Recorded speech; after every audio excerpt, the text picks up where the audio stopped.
So, hey guys, I'm back, and as you can see, my hood's not on, and I'll give you a few sneak peeks of things.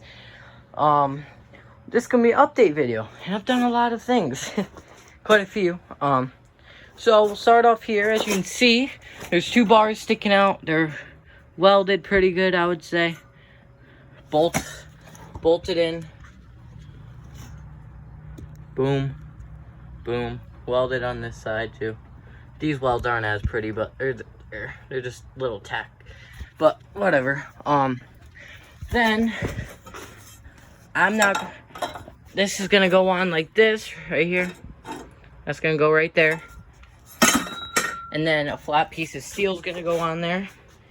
And then a winch is gonna go on there. But I had to return my welder. I got a new welder. Well, I got it for free. Well, because I returned my old one because my old one stopped working. This one's nice and clean. Seems to be working good. But I'm still not that good at welding. So I tried welding that on once.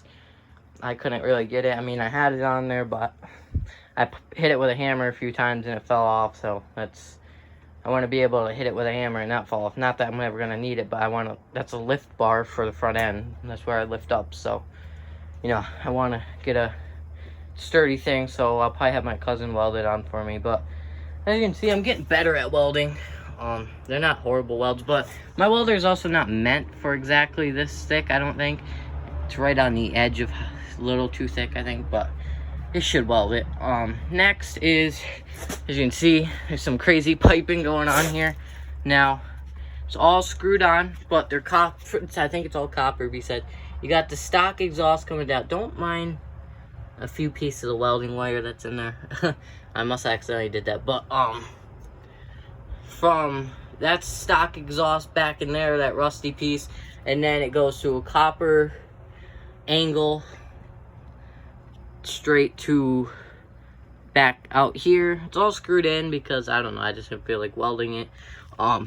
Then this side stock, and then right there you see the screws there to this piece right here, and I'll start it up quick. Also, while I'm at it, put a foot throttle on. If you come down here, run through bicycle cable and wrapping all the way through. This is my screw down screw for this don't move. Then it runs behind my box there, and that's what I did to put it onto my linkage for the mower. I think that should hold. I don't know, I haven't had any problems with it yet, so I hope I don't. But I'll give her a start up and show you what it sounds. You're not gonna be able to hear how good it sounds because it sounds really good.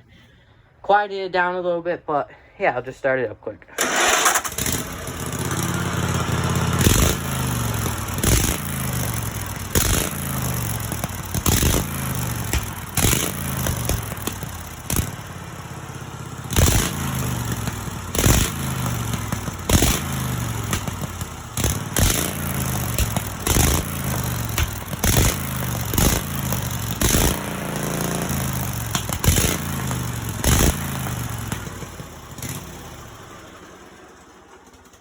If you come back here, as you see, there's something red. You lift up my seat. Battery tank all under here is the same. Got the battery tray. Nice and neat. My light's still on. I still have my hood. It's right there. It's just not on because I was working on my exhaust and my bumper. But, you know, ammo box is empty right now because that's the dry box for everything to stay dry. This is on my back rack. I've been wanting ones just like Mower Outlaws, pretty much, I think. Well, it looks like it from the outside. I don't know what his looks like on the inside, but it's red. I like this box. It's nice. It's got a lot of storage. Still got that on there. Now, don't look the greatest, and it had to sit a little far off because my seat hit it. But if you come in here, got tools. They're not best tools. They're just tools I don't use in my shop, so I threw them in here. Extra oil, rags. Now the back, I just took some wire and some pliers and twisted it as much as I can. In the front, I screwed it down. One screw there, and then another one through here somewhere. But I'm probably gonna keep it red. I kind of like the red, but I got this nice storage spot up here. Got some tools. It's nice. Got a lift tray. not waterproof or anything, but I mean, not planning going this deep anytime soon because that's over my carburetor, so not too worried about it because mud don't really go through little holes that's there. But that Ford race, the license plate still. If you come up here, I fixed my shifter. I don't know if I showed you guys, but if you come in here, right here, this is my old shifter piece that's in the transmission. I don't know exactly what you want to call it, but as you can see, that piece is all bent up and broken. There was a bolt broke off into there, so I couldn't screw my shifter on, and all that happened. It broke. Everything else is good on it, so if I absolutely needed a shifter for a transmission, it's here. Everything else is good on, it's just that. But if you come over here, I had to pull my transmission, which I did 2 times so far. Pull my transmission. Well, actually, I pulled it a bunch of times, but not because the transmission was, well, iffy. But it's still got a little play in it. As you can see, it's still got a little play in it, but she shifts hard. The shift ball's in it just because there's always tension on it. I think it's because, you know, these are on it. I'm not sure. I don't know. She does shift hard though, so I don't know what that's about. I would have to watch videos on it, but she shifts hard, and I know a lot of people with mud tires with Peerless transmissions, and they don't shift as hard as mine. Like when I'm in the mud hole, I'll push my clutch in, and you gotta really jam it in the gear. So I don't know what that is. When I pulled the transmission and opened it up to put the new shifter in, everything seemed fine in there. When I put it back together, transmission was stiff. You know, you gotta break it back in. Yeah, I don't know. Probably not gonna put the shifter plate back in. It's good because it gives frame a little bit of support. I might put a support beam going from there to there, but I'm not too worried about it. I mean, I've been riding it like this and it's been fine, so not too worried about bending my frame. I wouldn't be surprised if it is already bent from all the wheelies I've been popping. But as you can see, freaking that mount down there has no bolt in it. This one does, that bolt. But this one, they're both stripped out, but that one's staying in so far. That one popped back out. I put 2 of them in last night, pulled my tires off, put 2 bolts in, but as you can see, I can't reach my hand down in there, but one's in. I mean, I think you only need one. I mean, well, you should have 2.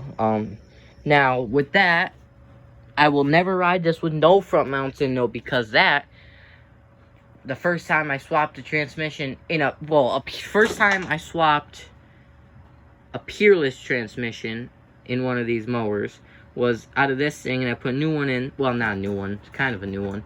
Well, a perfectly good transmission, just used. Good, everything. Threw it in when the 4-speed blew up in the original 4-speed, and I completely rolled the transmission, broke. The bottom case is still good, just the top case. Between me and my cousin, we've broken like 100 top cases just from riding. I've blown up a few from just riding, but I also blew up this one because it was my fault, but I never put the front bolts in. So one time I was riding and it started doing weird things. I looked down and my transmission, the front of it, was rubbing on the ground. I don't know how my belt was still on, but it was rubbing on the ground. So yeah. So all the gears in that transmission still good. I just need a top case for it, but I don't really need for a transmission. It'd be nice to have a spare one, but because that's got a good Peerless in it, this got a good Peerless in it. So I gotta get a new belt though. As you can see, this one's all cracked and stuff. I got this toolbox today. I had to return my welder and get the other one and stuff. Also got a new chainsaw. Not mine, but I'm allowed to use it, and it's pretty much I'm gonna use it the most. So, and it's real nice, brand new, broke her in today. But like I said, that transmission just needs top case. Everything else is good. So yeah, but light switch still works. I'll show you, but my hood ain't on right now. Push button still seems to be working on my wiring, and you know, kill switch is still working. Which I did have a few problems with my kill switch. Not the kill switch itself, my wire. No one I know ever had a problem with that, but every time I put a wire like when I put the wires to the kill switch and screw them in, the screws come loose and my wires pop off, and it drives me nuts. But yeah, that happened. But I guess I'll go through my wiring because people do ask about it. I've gone through it again before. Actually, I'm gonna post separate videos. So right after this video, you'll see I'll post a wiring video. So if you want to know how to wire up push button, kill switch, and lights, I'm gonna post it right now.